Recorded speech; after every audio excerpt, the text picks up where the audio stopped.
जब तक इनके खिलाफ हल्ला बोल नहीं होगा तब तक सुधरेंगे नहीं, या फिर सरकार बदल जाए। अभी तो इन्हें टोटल प्रोटेक्शन है।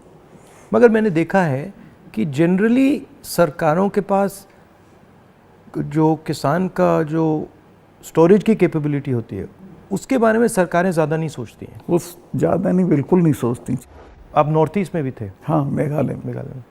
वो मुझे पनिशमेंट पोस्टिंग दी गई थी गोवा के बाद, क्योंकि गोवा में मैंने करप्शन के बारे में बहुत बोला था। लेकिन वो अच्छी गोवा से हटा दिया गया? हाँ, गोवा से हटा के नॉर्थ ईस्ट भेज दिया गया था। तो कश्मीर से हटाया, फिर नॉर्थ गोवा से हटाया, फिर मतलब सब जगह 5 तबादले किए इन्होंने मेरे, जैसे सरकारी कर्मचारी के करते हैं। तो नॉर्थ ईस्ट बेटर था, वहाँ 12 जिले थे, गोवा में 2 जिले थे। और मेघालय बहुत अच्छी जगह है, कोई झगड़े टंटे की नहीं है। रिलैक्स लोग हैं काफी। जी हाँ, रिलैक्स अच्छे लोग हैं। संगमा साहब का लड़का चीफ मिनिस्टर था, तो उससे बहुत बढ़िया रिलेशनशिप रही, कोई दिक्कत नहीं हुई मुझे। तो मणिपुर के बारे में क्या राय है आपकी? वहाँ मतलब पूरा फेल्योर है सरकार की। चीफ मिनिस्टर जा नहीं सकता, कुछ कर नहीं सकता, लेकिन उसको अभी तक हटा नहीं रहे हैं। ये जम्मू एंड कश्मीर का भी ऐसे ही प्रयोग करते हैं, पंजाब का भी ऐसे ही प्रयोग करते हैं, मणिपुर का भी ऐसे ही प्रयोग करते हैं। मैं गया मणिपुर में, वहाँ जो आप कह रहे हैं बिल्कुल सही है, वहाँ कोई कंट्रोल नहीं था। पूरी क्राउड निकल आई थी। आप कोई कंट्रोल ही नहीं था, मतलब बिल्कुल एक स्टेट बचा ही नहीं है, 2 स्टेट बन गए हैं, एक इस तरफ और दूसरा दूसरी तरफ। नॉर्थ ईस्ट सेटल्ड था, इन्होंने डिस्टर्ब कर दिया। सब जगह ये कुछ ना कुछ मतलब अपना करते रहते हैं। और 6 महीने की बात है, मैं लिख के दे रहा हूँ, बिल्कुल नहीं आएंगे पावर में।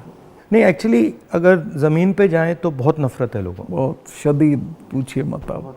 मुझे लगता है कि हिंदुस्तान की राजनीति में आज 2 विचारधाराओं की लड़ाई है, एक आरएसएस गांधी वाली, एक आरएसएस और एक गांधी वाली, और दोनों एक प्रकार से हिंदुइज्म के एक्सप्रेशन है। दोनों एक विजन है हिंदुइज्म का, एक अहिंसा का, एक भाईचारे का, और दूसरा जो आरएसएस का, जिसको मैं डिस्टॉर्टेड विजन कहता हूँ, वो नफ़रत का, हिंसा का।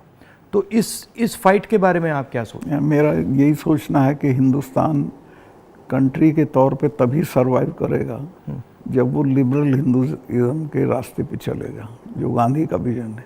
गांधी ने ऐसे ही नहीं कहा था, गांधी ने इस देश को जितना समझा था किसी ने नहीं समझा था। वो गांव-गांव गए थे, जगह जगह गए थे, और वो इस नतीजे पहुंचे थे कि नहीं, बाकी बातें बेकार हैं, ये ठीक है रास्ता। तो हिंदू का जो लिबरल हिंदू थॉट है वही रहेगा तो देश सर्वाइव करेगा, वो टुकड़े टुकड़े हो जाएगा अदरवाइज।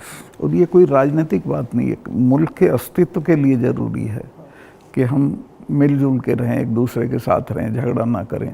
नहीं, झगड़ा होगा तो मुल्क ही नहीं रहेगा ना। हाँ बिल्कुल, तो मुल्क का मतलब ही है कि मतलब भाईचारे से मिलजुल के रहें। जी, मिलजुल के लोग रह रहे हैं। तो आपका मतलब काफ़ी सालों से इस लड़ाई में आपका एक्सपीरियंस रहा है, और आप मतलब बहुत सालों से आरएसएस से लड़ रहे हैं। तो आपके मतलब सजेशंस, राय क्या है? मेरी राय ये है कि अपने लोगों में ये प्रचारित हो ठीक से गांधी का, कांग्रेस का जो विजन है कि ये हम क्यों इनसे डिफरेंट हैं, ये क्या चाहते हैं, वो क्यों आपके हक में नहीं है, ये पॉलिटिकल लोग भी नहीं बोलते हैं, उनको ये बोलना चाहिए।